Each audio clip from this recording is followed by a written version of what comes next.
নমস্কাৰ নতুন এটা ভিডিঅ'লৈ আপোনালোকক পুনৰ স্বাগতম জনাইছোঁ। আজি এইটো ভিডিঅ'ত অসম চৰকাৰৰ গ্ৰেড 3 গ্ৰেড 4 এমপ্লয়ীসকলে ঘৰতে বহি কিদৰে মিউচুৱেল ট্ৰান্সফাৰৰ বাবে আবেদন কৰিব পাৰিব সম্পূৰ্ণ প্ৰক্ৰিয়াটো দেখুৱাই দিম। ভিডিঅ'টো চাই যদি অলপ হ'লেও উপকৃত হয় চেনেলটো ছাবস্ক্ৰাইব কৰিবলৈ নাপাহৰিব।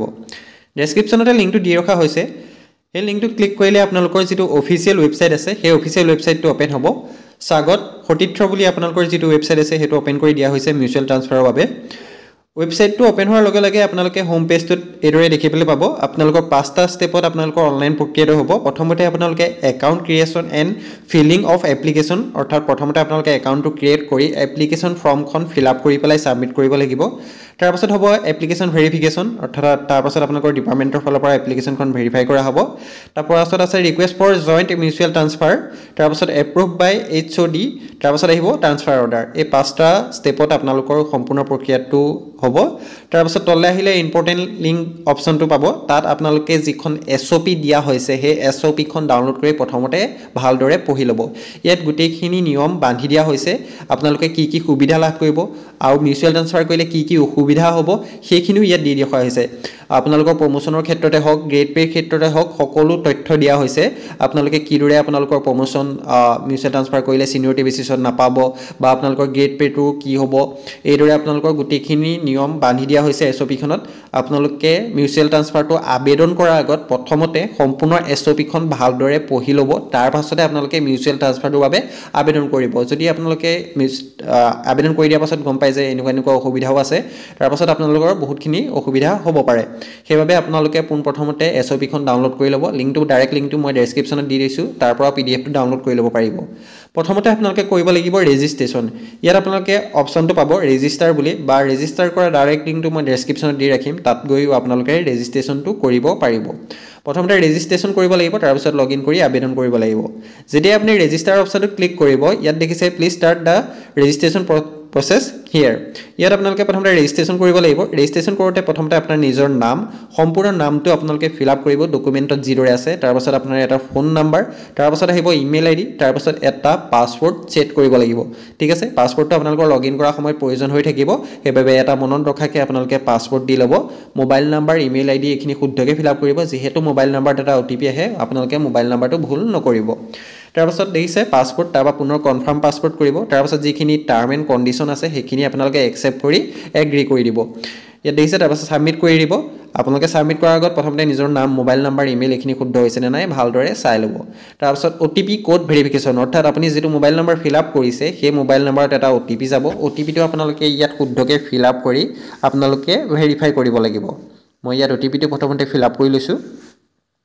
OTPটো ফিল আপ কৰাৰ পাছত আপোনালোকে ভেৰিফাই অপশ্যনটোত ক্লিক কৰিব। তাৰপাছত আহি যাব, দেখিছে registration successful, registration complete successfully with reference ID। ৰেজিষ্ট্ৰেশ্যনটো কমপ্লিট হোৱাৰ পাছতে আপোনালোকৰ এটা ৰেফাৰেঞ্চ ID জেনেৰেট হ'ব। এইটো আপোনালোকে স্ক্ৰীনশ্বট এটা মাৰি ৰাখিব পাৰে। তাৰপাছত আপোনালোকে যিটো লগ ইন অপশ্যন আছে, লগ ইন অপশ্যনটোত বা OK অপশ্যনটোত ক্লিক কৰিব। OK অপশ্যনটোত ক্লিক কৰি দিয়াৰ লগে লগে আপোনালোকৰ লগ ইন কৰা পেজটোলৈ ৰিডাইৰেক্ট কৰি দিয়া হ'ব। তাৰপাছত ইয়াত আপোনালোকে যিটো ৰেজিষ্টাৰ কৰোঁতে যিটো মোবাইল নাম্বাৰ ফিল আপ কৰিছিলে সেই মোবাইল নাম্বাৰ আৰু পাছৱৰ্ডটো ফিল আপ কৰি আপোনালোকে লগ ইন কৰি ল'ব লাগিব। দেখিছে, যদি পাছৱৰ্ড পাহৰি গৈছে তেনেহ'লে ফৰগট পাছৱৰ্ডটো আপোনালোকে কৰা অপশ্যন দিয়া হৈছে। লগ ইন কৰি দিয়াৰ লগে লগে কমপ্লিট ইউৰ প্ৰফাইল বুলি আপোনালোকৰ আহি যাব। তাৰপাছত আপোনালোকে প্ৰথমতে দিয়া হৈছে ইয়াত enter your PAN number register with fin Assam, অৰ্থাৎ আপোনাৰ যিটো পান কাৰ্ডৰ নাম্বাৰ আছে বা ফাইন আছামত যিটো আপোনাৰ পান কাৰ্ডৰ নাম্বাৰ ৰেজিষ্টাৰ হৈ আছে সেই পান কাৰ্ডৰ নাম্বাৰটো আপোনালোকৰ দিব লাগিব।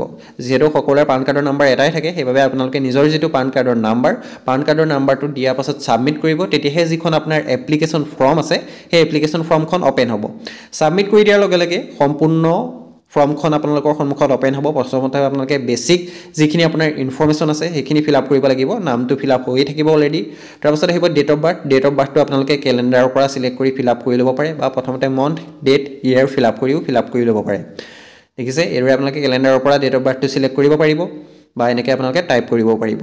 তাৰপাছত আহিব জেণ্ডাৰ ফিল আপ কৰিলে। তাৰপাছত আহিব ফাদাৰ নেম, মাদাৰ নেম, কেটেগৰীটো চিলেক্ট কৰিব লাগিব। আপোনাৰ কোনটো কাষ্টৰ পৰা আপুনি বিলং কৰে সেইটো চিলেক্ট কৰিব লাগিব। অল্টাৰনেটিভ ফোন নাম্বাৰ দিবও পাৰে। তাৰপাছত আপোনালোকৰ হোম ডিষ্ট্ৰিক্টখনৰ কথা সোধা হৈছে, হোম ডিষ্ট্ৰিক্টটো চিলেক্ট কৰি ল'ব।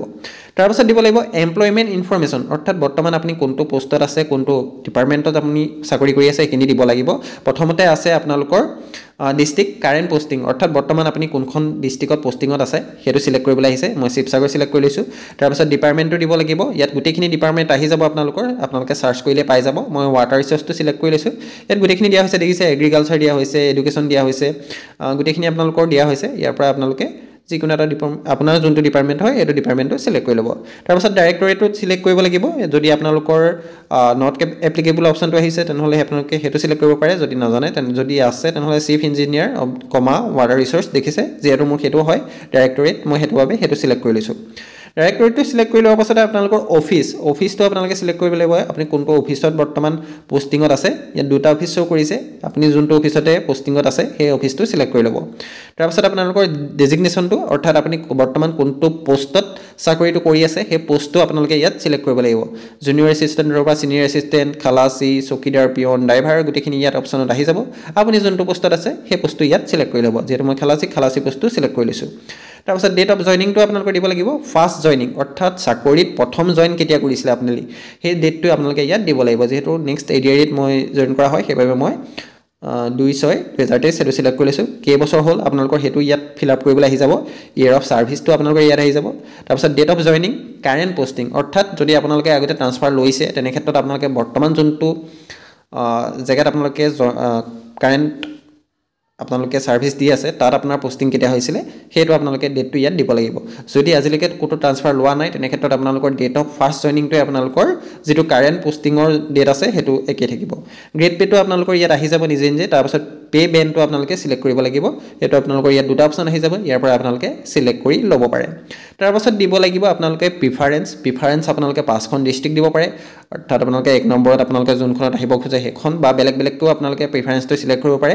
মই কিন্তু গুটেই কিখনতে যোৰহাট সিলেক্ট কৰি দিছো এদৰে আপোনালোকে সিলেক্ট কৰি ল'ব পাৰে তাৰপিছত ফৰ্থটো আপোনালোকে এদৰে সিলেক্ট কৰি ল'ব আপোনালোকে বেলেগো সিলেক্ট কৰিব পাৰে প্ৰথমতে যোৰহাট দিছে তাৰপা শিৱসাগৰ তেনেকৈ আপোনালোকে যত মিউচুৱেল ট্ৰান্সফাৰটো ল'ব বিচাৰে সেই ডিস্ট্ৰিক্ট কিখন সিলেক্ট কৰিব পাৰে তাৰপিছত আছে ট্ৰান্সফাৰ হিষ্ট্ৰী তাৰপিছত আপোনালোকে যদি আগত কেনেবাকৈ মিউচুৱেল ট্ৰান্সফাৰ লৈছিলে তেনেহলে কেইবাৰ লৈছিলে হেতু খুদা হৈছে যদি বৰ্তমানলৈকে কোনো ধৰণৰ মিউচুৱেল ট্ৰান্সফাৰ লোৱা নাই তেনে ক্ষেত্ৰত আপোনালোকে জিৰোটোৱে ৰাখিব তাৰপিছত ডকুমেন্ট কি আপলোড কৰিব লাগিব হেতু সব বহুতে খুদিব পাৰে এটো ডকুমেন্ট আপোনালোকে ফটো সিগনেচাৰ আপোনাৰ পান কাৰ্ডটো তাৰপিছত আপোনালোকৰ যেটো ডিপাৰ্টমেন্ট আইডি কাৰ্ড আছে হেতু তাৰপিছত আপোনালোকৰ ইফ এনি ডকুমেন্ট আপোনালোকে আপলোড কৰিব পাৰে ইয়াত দেখিছে সাপোৰ্টিং ডকুমেন্ট ইফ এনি ইয়াত আপোনালোকে আধাৰ কাৰ্ড বা জয়নিং লেটাৰ হে গুটেখিনি আপলোড কৰিব পাৰে সাইজটো 2 MB ৰ ভিতৰত হ'ব লাগিব JPG PNG আৰু আপোনালোকে PDF ফৰমেটত ডকুমেন্টখিনি আপলোড কৰিব পাৰিব ঠিক আছে আপোনালোকৰ সাপোৰ্টিং ডকুমেন্টটো PDF ত দিব পাৰিব বাকিখিনি আপোনালোকে JPG আপোনালোকৰ যেটো ফটো আৰু সিগনেচাৰ আছে হেতু আপোনালোকে JPG ফৰমেটতে দিব লাগিব আৰু ম্যাক্সিমাম সাইজ